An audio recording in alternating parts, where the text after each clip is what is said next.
chers diplômés, je vous remercie pour m'avoir fait l'honneur de me sélectionner ce soir pour prendre la parole devant vos familles et vos invités.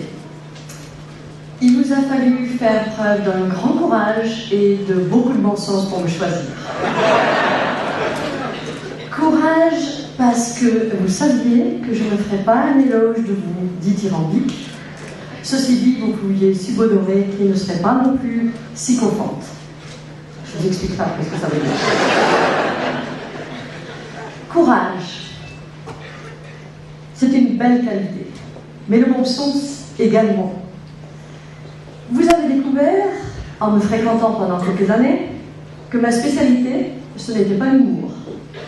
Pour ça, il faut être anglais, M. Miller, qui est anglais, il me fera une démonstration. Vous avez constaté qu'en fait, j'étais experte pour donner des leçons. Et là, vous vous êtes dit que c'était peut-être une opportunité de valoriser votre investissement jusqu'au bout et d'avoir une dernière leçon.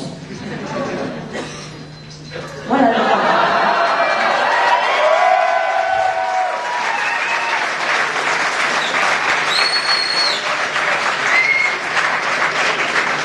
Donc, la leçon de ce soir, courage et bon sens. Ces deux concepts ont été liés bien avant moi par un poète britannique, George Meredith. Bon, la référence n'est pas tout à fait APA, mais je voulais vous montrer que je pouvais m'intéresser à des anglophones, même s'ils n'étaient pas inscrits en entrepreneurship. La suite de la leçon va être une illustration à travers votre expérience à l'EHL du courage et du bon sens.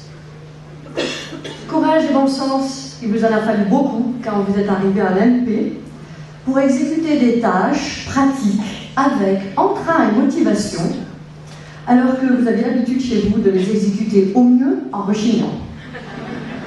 Puis, courage et bon sens pour admettre que le Père Noël pouvait être considéré comme un homme d'affaires, exploitant les reines et les elfes, mais ayant un problème majeur à résoudre.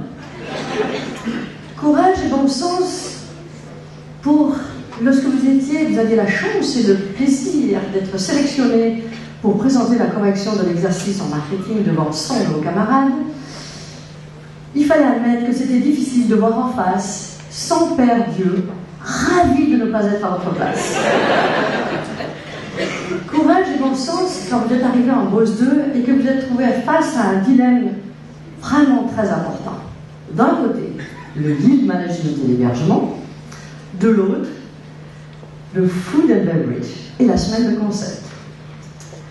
Courage et bon sens quand vous avez dû passer au niveau de la pensée stratégique alors que vous ne rêviez qu'une période de stage inoubliable. Courage et bon sens quand vous êtes arrivé au choix cornélien pour la spécialisation. La sécurité, pour ne pas dire la tranquillité, ou la prise de risque, pour ne pas dire le travail. Courage et bon sens pour les SBP, quand vous avez dû confronter vos arguments à ceux de vos mandants qui avaient parfois des idées utopiques, mais en tout cas toujours motivantes. Globalement, il vous a fallu dans votre vie à l'EHL du courage et du bon sens pour arriver à faire la bonne balance entre les activités ludiques et académiques. Je pense que l'école hôtelière a rempli sa mission. Vous avez pu et su développer le courage. Aristote expliquait que c'était la première qualité humaine, car elle garantit toutes les autres. Ce qui veut dire que vous êtes armé pour affronter le monde réel.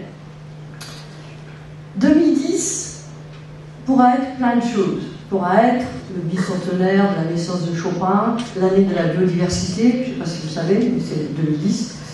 Ou bien pourra faire ce que vous allez en faire, c'est-à-dire l'avènement d'une nouvelle race de managers, plein de courage et de bon sens. Je voudrais vous dire que normalement, après toute leçon, il y a une séance de questions. Alors, la séance de questions se fera après, parce que je dois laisser la place à mon camarade. Donc, je vous souhaite plein succès et une bonne soirée.